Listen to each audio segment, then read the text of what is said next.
Hello everyone, welcome to success with Rai academy. 28 सितंबर 2021 के दैनिक जागरण के राष्ट्रीय संस्करण को आज की इस वीडियो में हम डिस्कस करेंगे। तो चलिए वीडियो को शुरू करते हैं। सबसे पहली हेडिंग हम ले रहे हैं, सेहत की कुंडली होगी तैयार।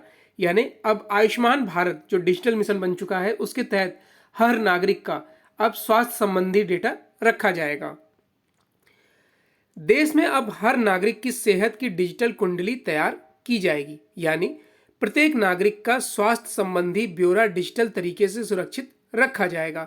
प्रधानमंत्री नरेंद्र मोदी ने सोमवार को आयुष्मान भारत डिजिटल मिशन की शुरुआत की है। इसके तहत लोगों को डिजिटल स्वास्थ्य पहचान पत्र प्रदान किया जाएगा, जिसमें उनका स्वास्थ्य संबंधी रिकॉर्ड दर्ज होगा। प्रधानमंत्री ने कहा कि इस मिशन में स्वास्थ्य सुविधाओं के क्षेत्र में क्रांतिकारी बदलाव लाने की ताकत है। प्रधानमंत्री ने पिछले साल 15 अगस्त को लाल किले की प्राचीर से आयुष्मान भारत डिजिटल मिशन की घोषणा की थी। यह अभी तक 6 केंद्र शासित प्रदेशों में लागू था। अब इसे देश भर में लागू किया जाएगा।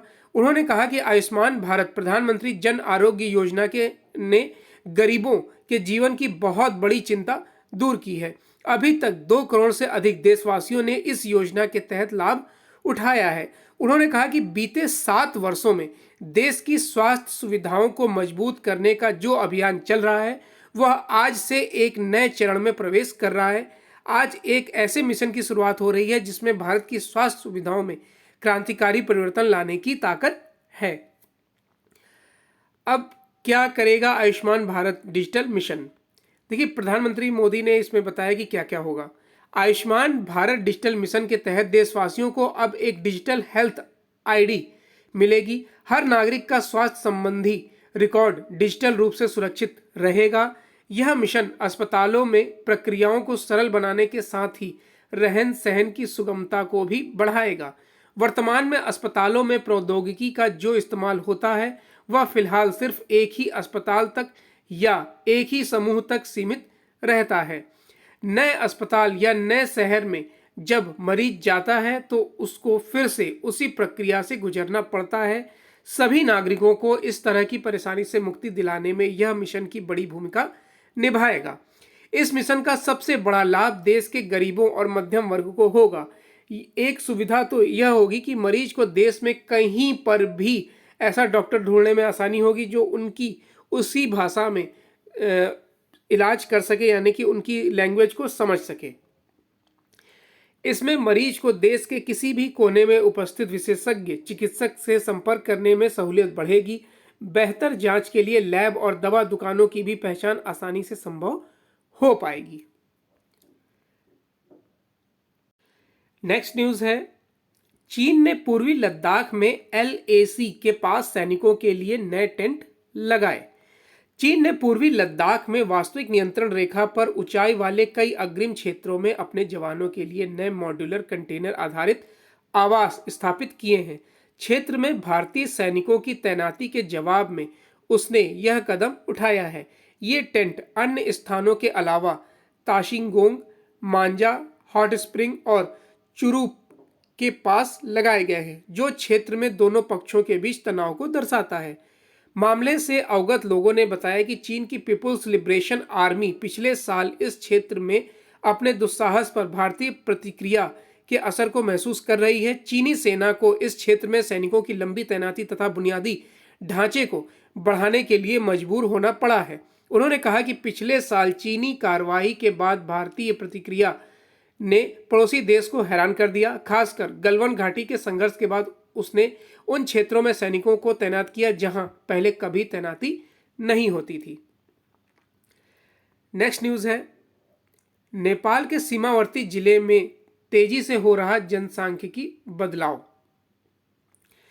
नेपाल से लगते उत्तराखंड के उधम सिंह नगर, चंपावत और पिथौरागढ़ में तेजी से जनसांख्यिकी बदलाव हो रहा है। यह बदलाव अचानक नहीं हुआ। 2011 की जनगणना में एक ही समुदाय विशेष की आबादी में 2.5 गुना वृद्धि दर्ज की गई है। इस दौरान नेपाल में तेजी से आंतरिक हालात भी बदले हैं। इन सब के बीच जनवरी 2021 में सुरक्षा एजेंसियों की रिपोर्ट में कुमाऊं मंडल के तीनों जिलों को संवेदनशील बताते हुए गृह मंत्रालय को रिपोर्ट भेजी गई है। इनमें चीन और नेपाल से सटे पिथौरागढ़ के 2 कस्बों धारचूला और जौलजीबी को अति संवेदनशील श्रेणी में रखा गया है। सुरक्षा एजेंसियों ने उत्तर प्रदेश में भी अलर्ट जारी किया था। इसमें बहराइच, बस्ती, गोरखपुर मंडल से लगी नेपाली सीमा पर मात्र 2 वर्ष के दौरान ही 400 से अधिक एक धर्म विशेष के शिक्षण संस्थान और धर्मस्थल खुलने की जानकारी दी गई थी। सीमावर्ती क्षेत्र में होने वाले इस बदलाव को सुरक्षा एजेंसियों के साथ ही सुरक्षा विशेषज्ञों ने भी सामान्य नहीं माना था। नेक्स्ट न्यूज है, मोदी बाइडेन मुलाकात के बाद शुरू हुआ वार्ताओं का दौर। प्रधानमंत्री नरेंद्र मोदी और राष्ट्रपति जो बाइडेन की शिखर वार्ता ने कई सेक्टर में भारत व अमेरिका के बीच सहयोग का एजेंडा तय कर दिया है। दोनों प्रमुखों के बीच वार्ता के बाद कई नए पुराने सेक्टर में बातचीत का नया दौर शुरू होने जा रहा है। दोनों देशों के बीच कूटनीति व रक्षा क्षेत्र में सहयोग की दिशा देने वाली अहम 2+2 वार्ता की तैयारी भी शुरू हो चुकी है। साथ ही अब आतंकवाद के खिलाफ और मादक पदार्थों की तस्करी की रोकथाम को लेकर भी दोनों देशों के बीच नया फ्रेमवर्क बनाने को लेकर वार्ता शुरू होने जा रही है। इसी तरह से अत्याधुनिक तकनीक और स्वास्थ्य क्षेत्र में सहयोग को लेकर भी अलग अलग बैठकों की तिथि तय की जा रही है। इसके अलावा अफगानिस्तान को आर्थिक मदद देने और वहां के नागरिकों को मदद करने को लेकर भी दोनों देशों के बीच बातचीत शुरू होने जा रही है। भारत और अमेरिका के बीच आतंकवाद के खिलाफ सहयोग कई स्तरों पर होता है। मोदी और बाइडेन की मुलाकात में भी यह मुद्दा काफी अहम रहा है। दोनों देशों के बीच इस मामले में संयुक्त कार्यदल का गठन किया गया है। नेक्स्ट न्यूज है, भारत में जर्मनी के राजदूत वॉल्टर जे लिंडनर ने कहा है कि जर्मनी के लिए भारत हिंद प्रशांत क्षेत्र में एक अहम देश बनता जा रहा है और बर्लिन की अगली गठबंधन सरकार के भी भारत के साथ प्रगाढ़ संबंध कायम रखने की उम्मीद है। उन्होंने कहा कि भारत के बिना किसी भी वैश्विक मुद्दे का समाधान नहीं किया जा सकता, चाहे वह जलवायु परिवर्तन हो या ग्लोबल वार्मिंग या व्यापारिक मुद्दे या कोरोना टीकाकरण या फिर आतंकवाद। भारत हमारे लिए बेहद महत्वपूर्ण है। लिंडर ने पत्रकारों से बातचीत में कहा कि पिछले एक दशक में भारत और जर्मनी के बीच व्यापार और निवेश सहित विभिन्न क्षेत्रों में संबंधों में उल्लेखनीय मजबूती आई है तथा रिश्तों के और प्रगाढ़ होने की संभावना है। उन्होंने कहा, हिंद प्रशांत क्षेत्र अधिक महत्वपूर्ण होता जा रहा है और भारत इस क्षेत्र में एक प्रमुख देश के रूप में उभरा है। उन्होंने यह टिप्पणी ऐसे समय की है जब जर्मनी में संसदीय चुनावों के बाद अब नई गठबंधन सरकार के सत्ता में आने और क्रिसमस तक कार्यभार संभालने की संभावना है। अफगानिस्तान के संबंध में जर्मन राजदूत ने कहा कि देश में मानवीय सहायता की जरूरत पर गौर करने की आवश्यकता है। उन्होंने कहा कि तालिबान ने जिस गति से देश पर कब्जा किया उसका ठीक अनुमान लगाने में विश्व समुदाय असफल रहा। समाचार एजेंसी ANI से बातचीत में लिंडर ने कहा कि जर्मनी भारत की उस आशंका में साझीदार है कि अफगानिस्तान का इस्तेमाल अंतर्राष्ट्रीय आतंकवाद फैलाने के लिए किया जा सकता है। जर्मनी ने तालिबान से कहा है कि उसकी जमीन का इस्तेमाल पड़ोसी देश पाकिस्तान द्वारा भी नहीं किया जाना चाहिए। नेक्स्ट न्यूज है कि आयुष्मान का लाभ दिलाने के लिए दुर्गम क्षेत्र के 16,000 लोगों का किया गया पंजीयन। आयुष्मान योजना का लाभ दिलाने में छत्तीसगढ़ के सूरजपुर जिले के सुनील कुशवाहा ने कमाल कर दिया। 16,000 से अधिक लोगों का पंजीयन कर उन्होंने देश में दूसरा और छत्तीसगढ़ में पहला स्थान हासिल किया है। मार्च 2021 से अब तक किए गए कार्य के आधार पर सुनील ने यह उपलब्धि हासिल की है। केंद्र सरकार ने सुनील के इस कार्य को सराहा है। सुनील कुशवाहा ग्रामीण चॉइस केंद्र का संचालन करते हैं। उनके गाँव में सिर्फ 450 लोगों का पंजीयन हुआ है। शेष पंजीयन भयाथान और ओड़गी ब्लॉक के जंगल पहाड़ से घिरे बसाहटों में किया गया है। नेटवर्क की समस्या वाले क्षेत्रों में पहाड़ के ऊपर पेड़ों पर उपकरण लगा कर नेटवर्क खोजकर सुनील कुशवाहा ने यह काम जन सेवा के रूप में किया है। इसके लिए उन्होंने कड़ी मेहनत की है। हर दिन गांव से निकलकर निर्धारित स्थलों पर पहुंचकर शिविर लगाया और पंजीयन किया। जिन लोगों को आवेदन भरना नहीं आता था ऐसे लोगों की भी उन्होंने मदद की। शासन द्वारा निर्धारित दर पर ही उन्होंने सारा काम किया। आयुष्मान कार्ड दिवस के दिन छत्तीसगढ़ के सुनील कुशवाहा को केंद्रीय स्वास्थ्य मंत्रालय की ओर से ऑनलाइन माध्यम से भी सम्मानित किया गया। देखिए, आयुष्मान योजना क्या है, तो केंद्र सरकार की इस योजना में पंजीकृत अस्पतालों में 5 लाख तक की निःशुल्क स्वास्थ्य सुविधा का लाभ मिलता है। छत्तीसगढ़ में डॉक्टर खूबचंद बघेल स्वास्थ्य सेवा के तहत मरीज की आवश्यकता के अनुसार 20 लाख तक की निःशुल्क स्वास्थ्य जांच और उपचार की सुविधा दी जा रही है।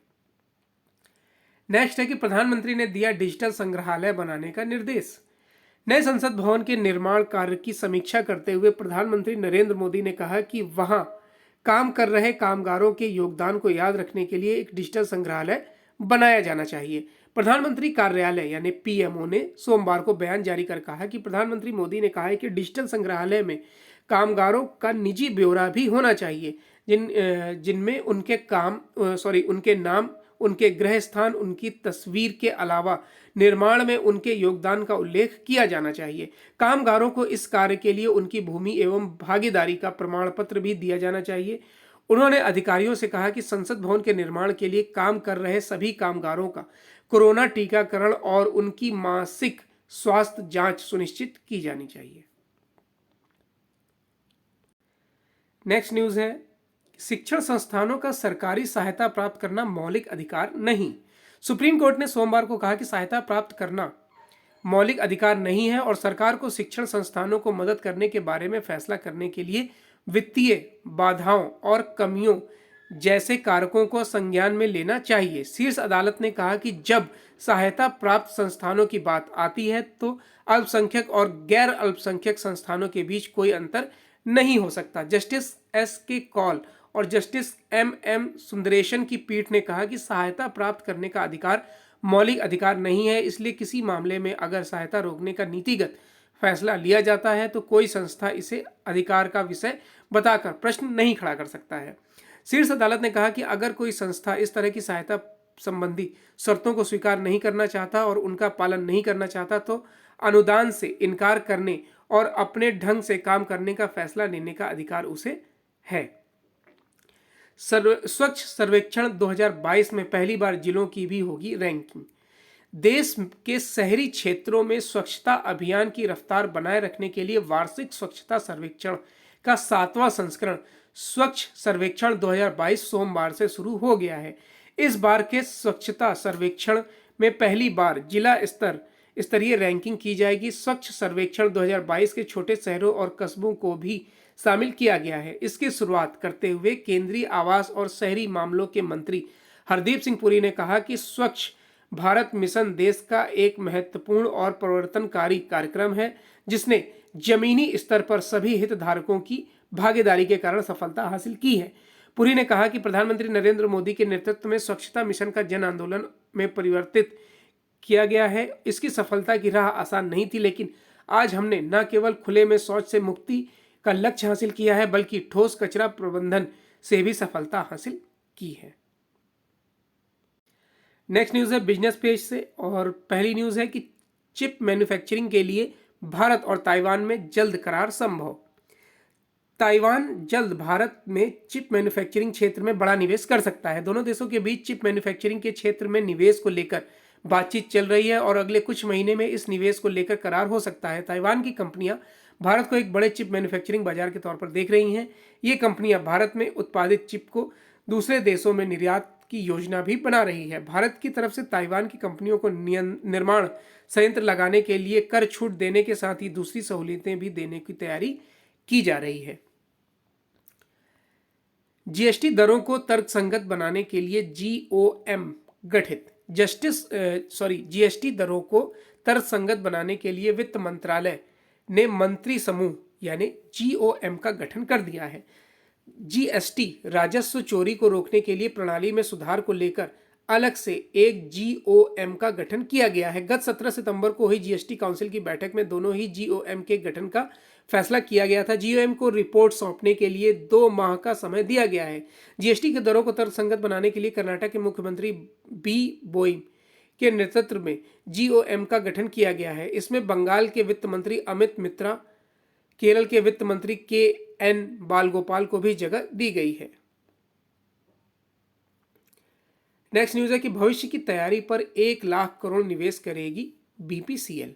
सरकारी क्षेत्र की पेट्रोलियम कंपनी भारत पेट्रोलियम ने अपनी भावी कारोबारी नीति का ऐलान कर दिया है। अभी तक पेट्रोलियम उत्पादों की रिफाइनरी और रिटेलिंग पर केंद्रित इस कंपनी ने गैर पेट्रो ईंधन बाजार पर ज़्यादा फोकस करने का फैसला किया है। अगले 5 वर्षों में कंपनी कुल 1 लाख करोड़ रुपए का निवेश करेगी। इसका एक बड़ा हिस्सा वैकल्पिक स्वच्छ ईंधनों के विकास व मार्केटिंग पर लगाया जाएगा। कंपनी अपने मौजूदा पेट्रोल पंपों को इलेक्ट्रिक व्हीकल्स के चार्जिंग स्टेशन के तौर पर विकसित करने को लेकर भी काफ़ी उत्साहित है। कंपनी अगले कुछ ही समय के भीतर 7,500 चार्जिंग स्टेशन शुरू करने की तैयारी में है। बीपीसीएल के चेयरमैन अरुण कुमार सिंह ने एक प्रेस कॉन्फ्रेंस में बताया कि अगले 5 वर्षों में 20,000 करोड़ रुपए का निवेश गैस मार्केटिंग में अपनी उपस्थिति को मजबूत करने के लिए किया जाएगा। नेक्स्ट पेज पर आते हैं और वो है एडिटोरियल पेज। एडिटोरियल पेज में पहला आर्टिकल है चीन को चुनौती देने की तैयारी, और यह आर्टिकल लिखा है Jindal school of international affairs में प्रोफेसर और डीन श्रीराम चौलिया द्वारा। प्रधानमंत्री नरेंद्र मोदी की उपलब्धि भरी हालिया अमेरिकी यात्रा ने एक सत्य को सिद्ध कर दिया है, वह यह कि चीन के विरुद्ध बहुपक्षीय मोर्चा तैयार हो रहा है और उसमें भारत एक मुख्य स्तंभ की भूमिका निभाने को तत्पर है। हालांकि मोदी ने पूरे दौरे में सार्वजनिक तौर पर एक बार भी चीन का नाम नहीं लिया, फिर भी हमारी कूटनीति निसंदेह चीन से मुकाबले की ओर उन्मुख है। समय की भी यही मांग है। मौजूदा विश्व व्यवस्था में भारत का स्थान एक संतुलन बनाने वाली शक्ति यानी कि बैलेंसिंग पावर का है। हम बिना किसी संकोच के इस दायित्व के निर्वाह की पूर्ति करने में भी लगे हुए हैं। इस समय अमेरिका का ध्येय है चीन को विश्व की सबसे बड़ी महाशक्ति बनने में विफल करना। वहीं भारत का लक्ष्य है एशिया में चीन केंद्रित व्यवस्था को नाकाम करना। भले ही मोदी और बाइडेन ने राजनयिक औचित्य के चलते चीन का खुलकर जिक्र न किया हो, फिर भी उनके साझा संयुक्त बयान में हिंद प्रशांत का उल्लेख 5 बार हुआ। इसका सीधा तात्पर्य चीन को चुनौती देना है। दूसरी ओर बाइडेन ने भारत के साथ हिंद प्रशांत और अफ्रीका में त्रिकोणीय विकास सहयोग पर जोर दिया है। इससे दोनों पक्ष मिलकर चुनिंदा विकासशील देशों में कृषि, क्षेत्रीय संपर्क, स्वास्थ्य, आपदा तैयारी, ऊर्जा और पोषण जैसे क्षेत्रों में परियोजनाएं चलाएंगे। भारत और अमेरिका सहमत हैं कि इससे हिंद प्रशांत में चीनी आक्रामकता के बरकस क्षेत्रीय अखंडता और संप्रभुता एवं अंतर्राष्ट्रीय कानूनों का बचाव किया जा सकता है। बाइडेन चीन के खिलाफ दूरगामी रणनीति और सामरिक धैर्य वाला दृष्टिकोण अपनाना चाहते हैं। वैसे भी केवल सैन्य आक्रामकता से चीन के कद पर प्रहार नहीं किया जा सकता।